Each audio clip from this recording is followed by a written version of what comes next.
And we're back to learn CapCut in year day 28. Let me show you how we can duplicate clips. We've already seen in earlier videos. Click on the plus sign right here to add your clip to a timeline, and you can do that multiple times to have the same clip in the timeline. So that's the basic way to duplicate them. Simply add them multiple times. But what if you split your clip? Let's say we want to have the middle part right here and I delete the excess parts on left and right. And now I use the plus sign and we get the original back. So this plus sign only duplicates the original and not the clips that you've created.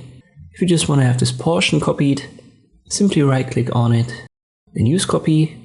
Short key would be Ctrl C, and then right click on the timeline, use paste.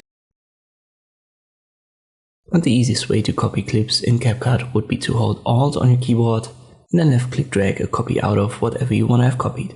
So this is the preferable method, super easy, very quick. Just hold Alt, left click drag.